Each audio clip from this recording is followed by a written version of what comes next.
Welcome back to the Career Cravings podcast. It is I, your host, Irina, and I can't wait to dive into today's episode. I was trying to think about what would be a topic that would give you a ton of value. And the thing that came to mind is that we learn the most from our biggest mistakes. When we win, when we have successes, we tell ourselves, I'm the best, that was great, and we just move right on. And the truth is that we learn the most from when we actually make a mistake in our lives. So today I'm opening up about the biggest mistakes that I've made throughout the course of my life, throughout the course of my career. And I don't believe in regret. I love to think about possibility and everything happening for a reason. Even the terrible things that have happened to me in my life, I know have happened for a reason, and I can see it in hindsight. Now, that being said, there are things that when I really am true with myself and I look back on, I wish that I had done very differently. And they might be small things.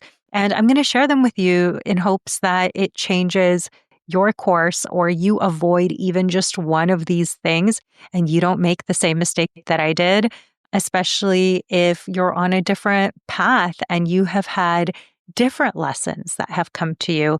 This might be something that you take with you and learn from as well. So let's freaking hop in.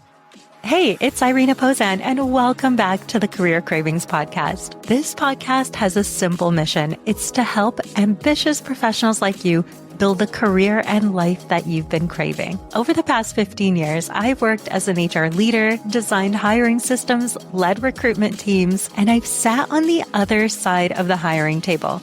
I've seen what works in today's job market, what doesn't, and what separates those good candidates from the ones that actually land their dream roles. Now I'm bringing everything I've learned straight to you. Each episode is packed with actionable insights and tools to help you land your dream role sooner. Now let's dive in. Before we hop in though, I always do that. I always say, let's hop in. And then I'm like, hold up. I have an announcement. But okay, right before we hop into the mistakes, I want to say that this is episode 40 frickin' 9. Okay. And just looking at that, I'm like, on Tuesday. So today's Friday when you're listening to this. And on Tuesday, we have the 50th episode of the podcast coming out. And I am making a special announcement on that episode. It's been something that if you've been listening, I've been teasing for a while. It's something I haven't been able to share up until this point, but we are doing something. And I'm going to be sharing the reason why I went to New York recently, the reason I went to Vegas recently, the secret project that I've been working on. That's all coming out, as well as my reflections and all that good stuff. But when I think about 50 isn't a huge number, right? Of course, we could be celebrating 1,000 episodes, 500 episodes, and that's going to take a couple of years, you guys. But when I think about 50, the reason I really wanted to celebrate 50 is that when I launched this podcast in February, I launched it not knowing how it's going to go, not knowing if anyone's going to listen. Now there have been thousands and thousands and thousands of downloads, and it has just been incredible, an incredible journey. And I'm so glad that I did it. But when I launched it, I thought, okay, I never launch anything without a goal. And I'm like, well, what is my goal? And I'm like, my goal is to be consistent with it. Even if I don't see traction, even if it's not going exactly the way I would dream of it going, which thankfully it has gone even better than I had ever dreamed. But I was like, I'm going to be consistent and I'm going to stick with it and I'm not going to quit. And I said by the end of the year, so by December, 31st, 2025, we are going to hit 50 episodes come hell or high water. If no one wants to listen to this, we're still doing it because it really deserves the run, at least of a fair shot. And I'm not a quitter, so I don't know why I was so, persistent on creating that consistency goal. I am someone who's very consistent. So I think part of it, when I reflect back, the reason I had created this 50 number in my head that was so important to me was because I knew it would take a lot of time. I knew it was something new that I've never done before. And I think in the back of my mind, it kind of scared me a little bit because I have a very full plate. from everything that I'm doing, my coaching clients and the business and the different programs and the events and the life, right? The family. I'm a mom. So there are so many things that are always happening. And I just truly wasn't sure where I'd find the time. So I was like, but if I make it a goal, I know I'm going to be having the focus. I'm going to be sticking to it. I'm going to be consistent. And we are there. Like now, when I first thought of it, it seemed like this huge mountain to climb. And truthfully, it's been nothing but fun. It's brought so much energy into building a community for career cravings. It has helped so many people already land roles just from listening to the podcast. I have met now 110 of you in person that listen to the podcast, that have come out to my Career Cravings live event. It's really been so much better than I have ever imagined. It's a dream come true. So I love celebrating. I don't love to skip celebrations. I'm always that friend that's like, we have to celebrate this. You did this. We have to celebrate this. And I know not everyone's like that, but we're celebrating 50 episodes because it's a big freaking deal. And it's a big deal because you're here and because you're listening and you're taking insights away and you're investing the time into yourself to develop, which is beautiful. And I thank you so much for that. So we're not even there. I'm going to thank you on Tuesday. So listen to Tuesday's episode. Come celebrate with me. Write me a note on social media if, this has resonated with you, if you've enjoyed the journey so far. But I can't believe it. We're like, oh, okay, we're almost there. So today we are focusing on number 49, the biggest mistakes that I've learned throughout my 20s, my mid-20s, my early 30s. Now I'm in I don't dare to say, I wouldn't be in my late 30s, would I? We're going to skip that. We're going to just move right in. I don't even know where to start as the biggest lesson. I don't know if I should go to the most important one, the least important one, the small ones, the big ones. We're going to go with, it's going to be unscripted, but I do have 5 points that I've written down. We're going to just dive into them. So big and small, kind of all encompassing. Okay. Let's start with lesson 1 that I've learned in my life the very hard way. I think I want to start with this one first because it's actually the one that I truly regret the most. I know I say I don't have regrets, but when I really look at the facts, it really seems like I regret this one big time. And it is not to wait to do what you love. I waited for so long to tap into my true purpose and my alignment in my career. And when I did, my whole life changed. And being here on this podcast is one of the things that I love. It's one of the projects that I love the most. And that is something that I regret. And I'll tell you why. I had waited to really tap into my true purpose.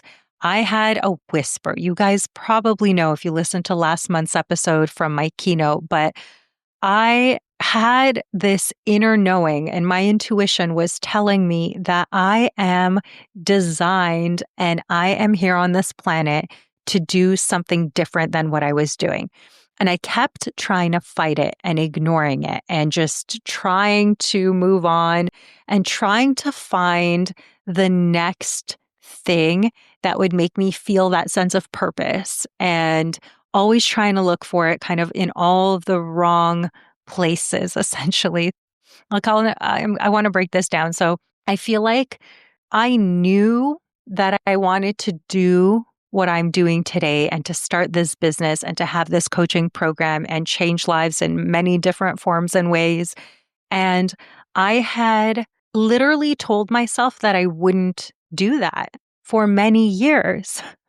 I literally kept telling myself, it's not practical. How would I do that? That seems difficult. Like no one really does that successfully. Like the chances are very low. And what I did was follow this very safe path in corporate HR. And I stayed in corporate HR roles for 15 years. And the thing is, I had straight up dream roles along the way that I thought were my dream roles. Now, did I ever think they were my specific calling? No, but I was working on things that I truly loved. Like in last week's episode, I shared how I was designing high potential programs and creating strength-based coaching programs while I was in corporate. And that was very much tapped into my purpose and, doing that. But at the end of the day, I had so much potential that I knew was there. And you might know that you have more potential in you than the role that you're currently in. And I tried to just say it's not practical. And it's kind of like the law of diminishing, or no, it's the law. What's that law where the sunk costs law, right? So it's like when you've already invested, let's say, a decade into something, you don't really want to leave it, even though you know you're ready to make a pivot. And that is something that I did. And I just kept telling myself, like, maybe when I'll be the CHRO next, I'm on track for that. And that will give me the legacy and the impact and the purpose kind of feeling that I long for. And I kept thinking the next promotion, or maybe it's the next pay raise, or maybe when I get to this level, or maybe when I'm leading all of the teams, or, I thought that it would come on its own. And I was really trying to ignore it. And, I'm so glad that I finally did it because I didn't really see this in my life plan. And this is the part that I see as the mistake. In a way, what made me brave was being diagnosed with cancer. Because as soon as that happened, I was like, literally, it is now or never. Our time is limited. And there is no way I could not do this. There is no way I could live a life without at least trying to make the impact that I want to have in this world. So the biggest mistake was waiting to do what I loved, waiting too long. Like I could have done this so much sooner. And when I think back, like, why did I make this mistake? Why did I do it? I think it might have come down to just fear and not believing in myself. It's like I knew I had the potential, but I didn't believe in myself just quite enough to take a leap. And with that type of energy, when you're not sure and you ask people, then they will give you advice that also isn't like, absolutely, go follow your dreams, quit your job. Like, they're not going to meet you with that energy if you're unsure. And I remember like even speaking to my husband about it and like asking even friends, like there were certain friends that said literally the craziest things. They were like, no, like do not do that. And then I had other friends that supported. But when you speak to people with a waffly energy and you're trying to find that guidance, when you know inside of you what you should truly be doing and not listening to your intuition, that is when you can live with regret. If you have creativity inside of you that isn't expressed, it's going to lead you to feel resentment and feel terrible at the end of the day because you know that this is something that needs to be expressed from your gut. And when you have creativity that is left to be expressed some way in this world and you're not doing that, whether it's a job or a passion or a project, then it's going to lead and manifest itself in different ways. And it can manifest itself in health conditions. It can manifest itself in unfulfillment. I've known people that have been like trying to self-medicate when they're not happy with their roles and like try to, start drinking every night and things like that. And I've had many tough conversations to be like, why are you doing this? Like, I think you're not really truly loving what you're doing and loving your life. And so many people struggle with this and they find different forms that it manifests itself in very unhealthy ways. For me, when I wasn't tapping into my true potential and when I wasn't doing what I truly, truly loved, and I wasn't letting my creativity be expressed that needed to come out, what happened to me was that I couldn't sleep. So health-wise, like I don't know what it was, but it's like all of these thoughts would start racing when I quieted my mind. And it was my body telling me like, this isn't right. Like you're not on your path. You're not on your purpose. So do not wait to do what you love ever. That would be my biggest takeaway. It's so easy now in hindsight to look back and be like, of course, it all worked out really well. Like, why didn't I do it sooner? But at the end of the day, I guess everything happens for a reason. I needed to learn what I needed to learn. And maybe through all of the time that I had, spent, that was maybe in roles that I had overstayed, I had learned something that I needed to learn. Okay. So that is lesson one.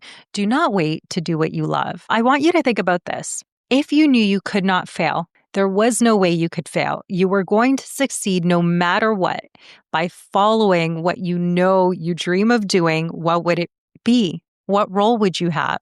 So, if you knew you could not fail, what would you be doing? I want you to answer that, and that will give you a good roadmap. And if you don't want to make the same mistake that I made, I would not wait until the perfect time or some time in the future to do what you love. The saddest thing I hear is when people are like, I'm going to wait till retirement to do this and that. And it's like, why don't you do it now? Retirement, you might not be healthy. Like, who knows how long we have? Right. And it's not to be cynical. It's truly like, what do you mean you're going to wait? It's like those people that wait to travel until their retirement. And it's like, I look at people going to Italy for the first time when they're like 70 years old. And that's beautiful. Like, thank goodness you got there. But the thing is, your knees can't really handle all of the walking that terrain will require, like in Positano, for example, right? And it's going to be very different. Maybe you won't be able to enjoy all the foods that you once did. Like, my husband has this fear. He loves wine. If you know us, you know we have a wine cellar now, and he's a big wine collector. And we like literally drink beautiful, fine wines every week, every Friday. It's a whole thing. But there's someone we met that was selling their wine collection. And when my husband asked why they're selling their beautiful wine collection, they said because they're no longer medically allowed to drink wine. And my husband looked at me and he was like, what if that happened? So it's like, for example, if we waited to drink all of our fine wine until the future because we're saving it and, we're not enjoying it in this time, we're going to wait, we're going to hold off. What if that happens and you literally never end up drinking it? So my philosophy is do not wait. Do not wait to travel. Do not wait to do what you love. You can do this in ways that make sense for where you are in your life. I have a wonderful friend who lives in our neighborhood, and she has this passion. She is a very successful sales leader, corporate executive, like top of the food chain at one of the largest software companies. It's actually an HR software company. And super successful, super high earning sales execs. They have good salaries. So she is, from that abundance perspective, when we look at like financial abundance, she's doing all those things. But when we talk about like what she truly, truly, truly loves, and she loves what she does, by the way, she loves leading a team. She's an incredible leader. But she's like, oh, like if I never had to work, like if money wasn't a thing, she's like, I would do what I used to do before I got into this. And I'm like, what is that? And she's like, she used to, I'm going to totally mess up what the title is, but she used to assist children that are going to court with preparing for that really stressful time in their lives. And it's like, it's a volunteer position. So, you don't get paid for it. It's a passion project. But I'm like, what? I didn't even know this existed. But basically, when a child, let's say they're going into like a really serious, case where their parents are maybe divorcing or like something really terrible and tragic has happened and they don't have an advocate. This is someone who's like a volunteer that coaches and helps the children get through it. And even like she said, she would have a sign with the children where it's like if it was getting too much, or like let's say the child was assaulted or something terrible and they had to like describe it in this courtroom in front of like all of these people, then they would have almost like a safe word or something where the child could like signal to her and she is the person that can help them get out of that terrible situation if it's like all too overwhelming.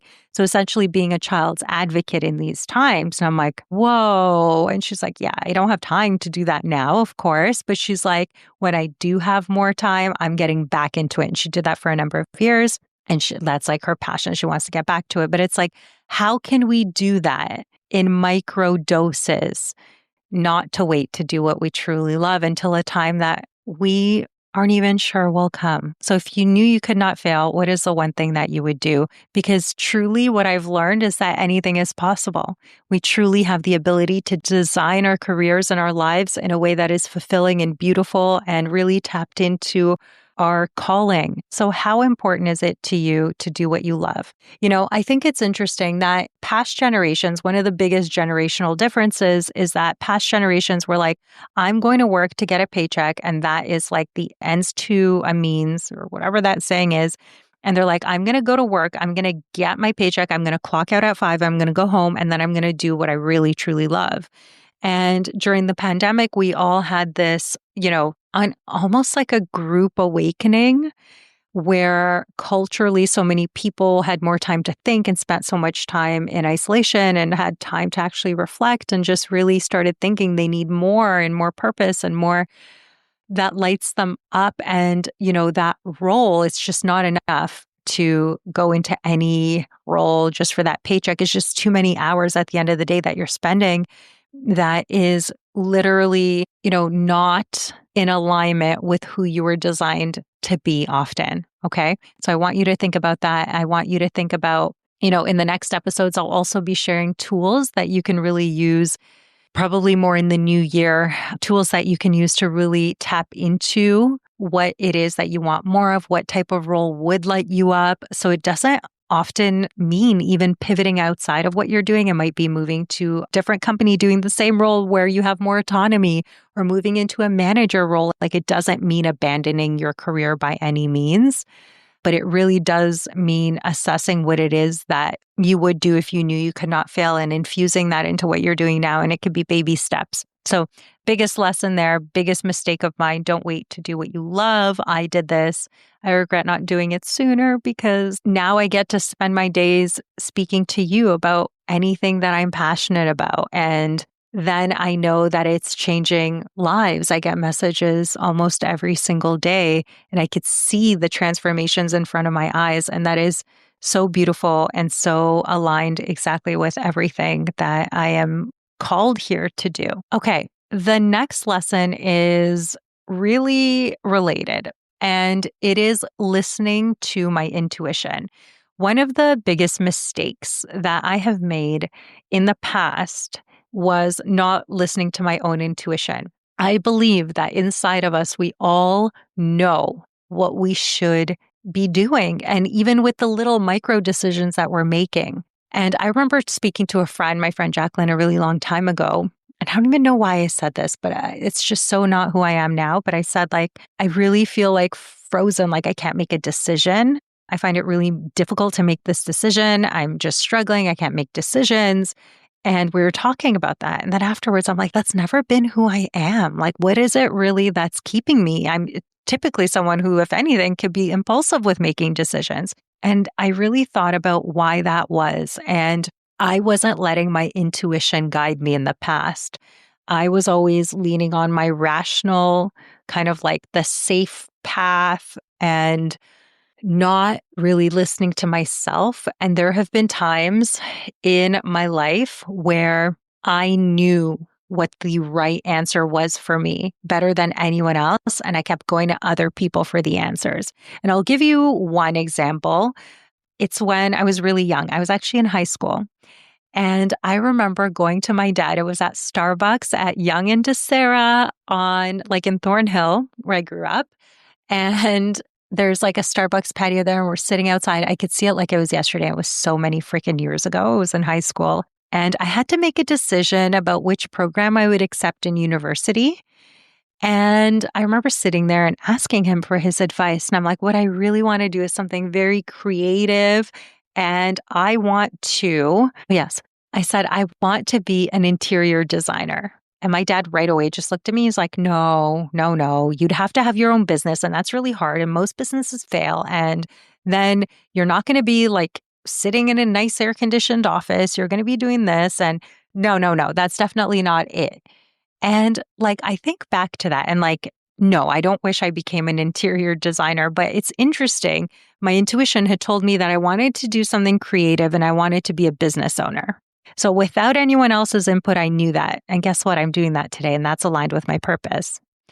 And instead, I let someone else decide that for me. And instead, he was like, you need a corporate job, right? And he didn't tell me to go into HR, but he did tell me about this family friend that we had.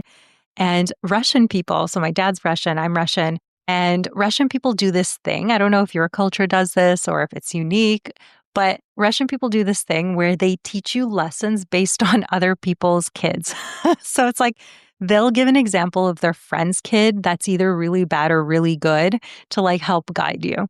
So I remember him saying he had this a best friend that we had actually moved from Russia to Israel with, and then moved from Israel to Canada with. Like we lived with them. I mean, these are family members at this point, not friends. And he has an older daughter, older than me. And she had just started working in a corporate job and she was killing it. And in his eyes, right? And he's like, she has the coolest job. She hires people and she just sits in an air conditioned office all day. And he's like, that's what you should do. So I'm like, okay. And that's literally why I went into HR. He's like, you should go to school for business or something like that. And I was like choosing a business program that had marketing or HR. And I decided to go into HR, but I had no exposure to anyone that really had a corporate job. Like my dad had his own business, but it was a construction company and it was like, never super successful. So I think his path had then influenced his advice to me. And one of my regrets is not following my own purpose.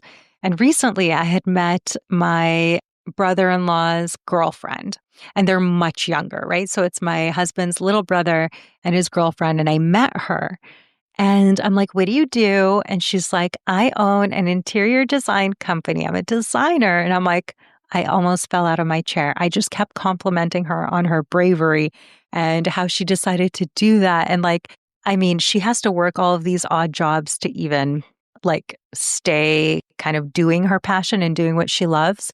She's very young though. And I'm like, oh my goodness, that's amazing. And I was like telling my husband after, I'm like, what can we hire her to design? Like, do we have any areas in the house left? Like, I need to design my office soon. Like, maybe we should hire her. And I was just so proud of her because it was kind of like my dream, but I could see that she was like actually living it. And I'm like, you are so cool. Like, you listen to your intuition. So I would say biggest mistake that I've made, and that's happened so many times where I just either listened to what was rational or to someone else's advice that weren't me. So they weren't qualified to give me that advice. And of course, when I talk about the dad example, he only wanted the best for me. He was only trying to give me great advice that would help me in my career. And he didn't want to see me working in a construction type job that he did. And people have their reasons for trying to help you, but we all know what the right thing is within our souls, within us. And when we listen closely, we know. I've had a business coach actually come to me, career coach come to me, and we were just talking about all of these different things. And he's like, Irina, what should I do next? I'm like, you already know. Listen. I'm like, go listen to yourself in deep thought and deep reflection. And I've had another client at the VIP Career Cravings experience where I took some folks to dinner in an intimate setting, gave coaching there. And she's like, I don't know what to do next. And I'm like, you do. And she's like, you're right, I do. And we sometimes know, and it's scary to face, and sometimes we need more time in solitude. I have this other friend in Paris who we've been lifelong friends. And also she has a calling inside of her now that she's tapping into. And it's beautiful to see her to do that. But I'm like, if you ever need reassurance that you're doing the right thing, and I'm like, don't ask me for advice because I won't know. And this is your path, but listen to yourself and, the feeling that you have. And I'm someone who now I'm so intuitive based. I get a full body yes or no because I started listening to myself.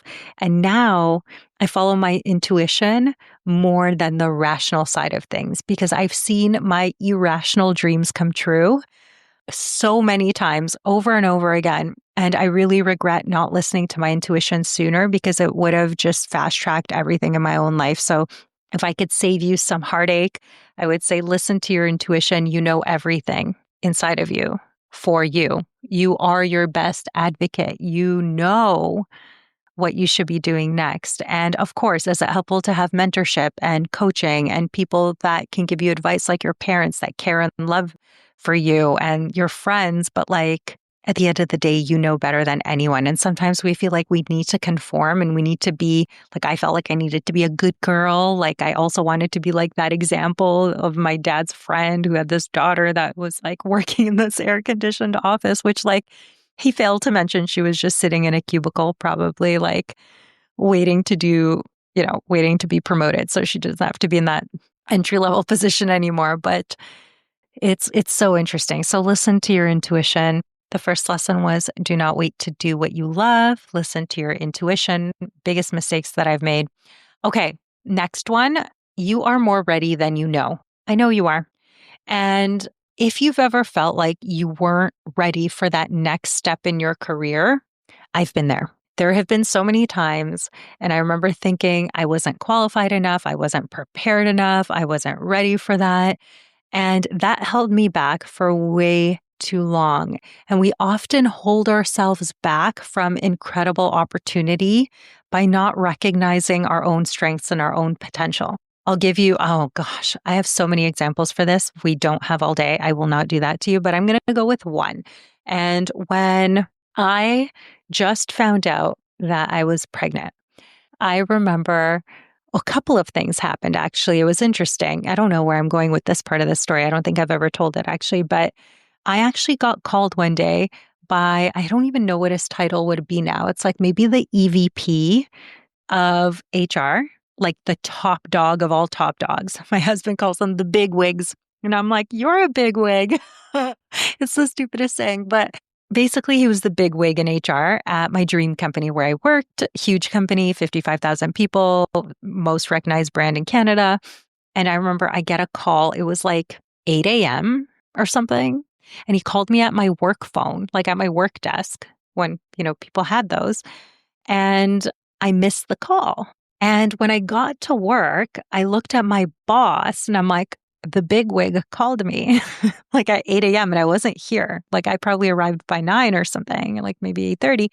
And I was going to go call him back. So then what happened was I had just found out I was pregnant that morning. So it caught me by a little surprise. So I was later to work than usual. And I shared that with her, just randomly blurted it out. I was like literally 1 month pregnant. Like I shouldn't have shared it with anyone. And I told her, and we didn't even have like a super close relationship. She wasn't a mentor to me. And I didn't specifically like respect her for any specific reason. I just told her that. And she had actually shared that secret later, I found out. But anyways, I called the bigwig back. And I'm like, hi, I just got here. Hello. And he extends this offer to me, which was to go on an international assignment and to live in the Philippines and to launch a call center there and to set up all of their HR practices. And I was like, whoa, this would be such a dream. But my son is 8 years old now, which means when I was pregnant, if you guys remember what Zika, do you guys remember Zika? So Zika was this thing which now I won't be able to explain it properly, but basically, if you contracted Zika, which was something that lived in, I think, mosquitoes and in countries like all of these different foreign countries, but basically, if you were pregnant and contracted Zika, you could have a baby with all of these abnormal things, right? And health issues. So he told me in the moment, and I'm like, I need to think about it because instantly I was like, he literally gave me this role, offered me this position to go overseas on the company and they would pay for everything. And I would like have an apartment there. Like it would have been so cool. But as soon as he said it, what ran through my mind was, I am pregnant. I can't go. Like what? And then I was trying to think like, maybe I can. And I was trying to make it work, but then I was scared of Zika. Anyway, so I told him I would think about it and call him back. And a couple days later, I had to call him and tell him that I'm declining that opportunity. And I was at my dream company at that time. And I remember thinking, as soon as I decline this, I won't be fired likely, but I'm definitely never going to be promoted. It's career ending to be offered an incredible opportunity where they ask you to do something and you say no. Like you truly can't say no. And the only thing that gave me the ability to say no was that I was pregnant. And then I didn't tell him that was why, but I had told my boss, right? Who, of course, betrayed me. So I said no to that. I was going to stay in my current role, stay in Toronto, all that good stuff. A couple weeks later, I then hear from this director of HR. And I was a manager then. And she called me and she's like, I have someone retiring on my team. And we didn't have a, I didn't even know her well. I had met her maybe once. And she's like, I've heard incredible things about you. And if you want, I will not post this role. I'm going to give it to you and you'll be promoted. I almost fell out of my chair. But again, what I had thought was, I am pregnant. I'm not ready for this promotion. How will I leave her high and dry? Like, I'm just going to leave this role. And again, I was holding myself back. And I told her, guys, you're going to be like, what the fuck is wrong with you? But I told her, you should post the role. And I'm interested, but like if you were a client of mine, I would tell you it's fair practice to post the role. And she's like, okay. And she posted the role. And then later, when I came to her for an interview, she wasn't even interviewing anyone else. But when I came to meet her for an interview, we were talking and I'm like, I'm such an idiot. I'm sorry I told you to post the role. I don't want you to think that I'm not interested. I'm very, very interested. I just, I was caught off guard and blah, blah, blah. Anyway, she ends up giving me the role. We go to lunch. This is a totally different day. We go to lunch and she presents me with this like verbal offer and she's like, it's yours. And I couldn't accept without telling her because I'm like, if I don't want her to think I was hiding something, and I would tell every client to never disclose they're pregnant at 1 month, like ever. It's such bad career advice. But if, there's a world where I leave her depending on me, and then I ended up leaving for a year to go on maternity leave, I didn't want to do that to her. So I end up saying, I'm interested, but I'm pregnant, so I don't know. And she's like, I already knew you were pregnant and I'm giving you this opportunity anyway. And women have to support each other. And she's like, don't worry about it. She's like, you could do it. It's fine. And she gave me the role and then she gave me a 20% increase. And that was the maximum at the time at that company for promotion. So I was like, so happy. And then when I went in the role, the funny thing is, the reason why I say you're more ready than you know is that role was actually the same as my other role. I just got paid more and I had a better title and I led a team. Like it literally was just better in every single aspect. And I'm like, what if I stopped myself from taking it? Like, what if they let me not take a promotion because I thought I wasn't ready? So all of that long-winded story to say you're so much more ready than you know. If you've ever felt you haven't quite been ready for that next opportunity, I want you to think about it like this. You have that dream for a reason. It's in your mind. Listen to your intuition. It is there for a reason, right? And we have to tap into that. You are more ready than you know. Of course, there's certain roles that need, if you're entry level and you're looking for a CEO role, like that might not be possible. But of course, within reason, if you're rationally thinking about an opportunity, like for me, it was just a promotion from the same department, right? And I was just telling myself that I might not be ready. It's not the right time. I'm going to have a family. Like, how would I leave them? What would happen? And, declining certain opportunities because of that, just thinking that for some reason it would be harder. And what I really learned was we're spending at least 40 hours a week in our roles. And I was already doing that. And then the crazy thing is that I was way more ready than I knew. I had excelled in that job, did an incredible job, and then I was ready to be director.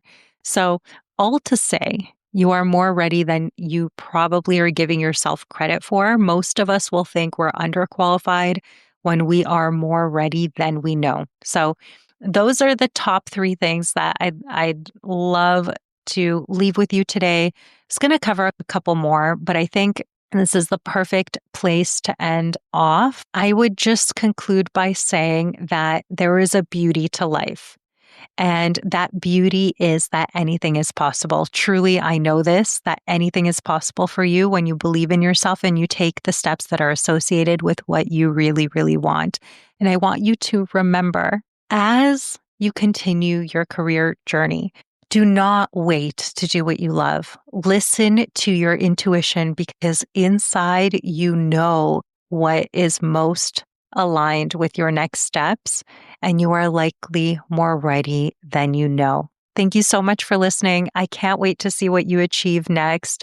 And if this episode resonated with you or you know someone that should hear this message, literally forward them the link, send it their way, and I cannot wait to catch you in the next episode where it will be episode 50 and we will be celebrating that with a special announcement that I can't wait to share with you.